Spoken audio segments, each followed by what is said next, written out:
shifting to the backcourt, I want to jump in with Caleb Love. I think you know this very well. I loved Caleb Love coming out of high school.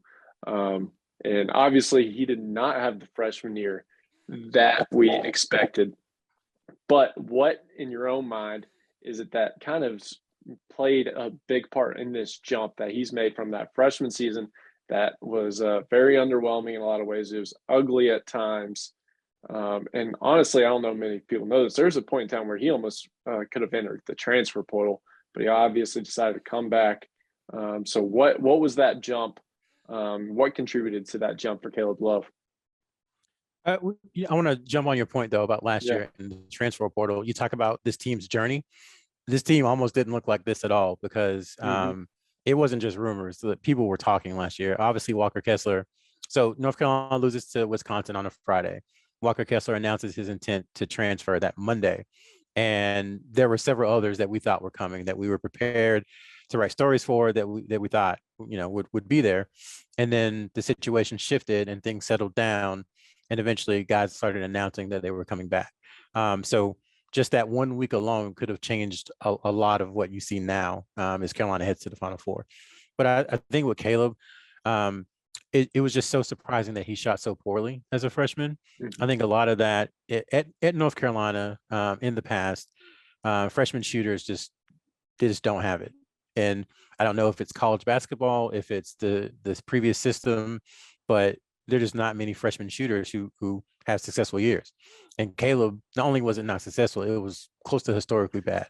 And I think really what it was just tuning that up. He did a lot of work over the summer just on his mechanics, his shooting ability, just, putting up tons of shots. I think Hubert Davis said he had all his players, I think it was 1,000 threes a week that they had to make over the summer, which just is a lot. And so he did that. He had to cut down on the turnovers. And then I think the system change was really beneficial for him as well, because as you know, he is an athletic attack first type guard. And in the previous way North Carolina played, it's no fault of anyone's, there just wasn't that kind of spacing on the floor for guards to get into the paint, for guards to kind of do their thing. They didn't quite have the freedom that they have now. So between his improved three-point shooting, the confidence that he received from Hubert Davis, I think you are now seeing him put some of the stuff together. There are still areas that he can really improve on, but the knockdown shooting, I mean, he takes and hits tough shots. And I think that's the most important, biggest thing you can say about Caleb Love, because you can say a lot of things, but he has almost irrational confidence that he's going to make whatever shot he takes. And that's been big for North Carolina, because I think before the season, it was kind of like, well, shot clock's running down, game's on the line, who gets the ball? I think right now he's proven that he's kind of the guy to do that for UNC. Yeah, when he first came in, we talked a lot about where does he kind of rank up alongside the really good guards that they had previously, like a Cole Anthony, like a Kobe White. If Caleb and it's looking like he could be a first round draft pick now, especially with the way he's played the past couple months.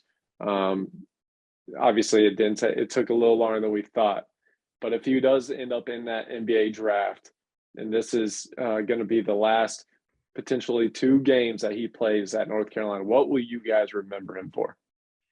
Yeah, I think he'll be hitting those big shots, hitting those big shots and the growth that he has. I mean, he's come so far from where he was at the first game of the 2020-2021 season to now.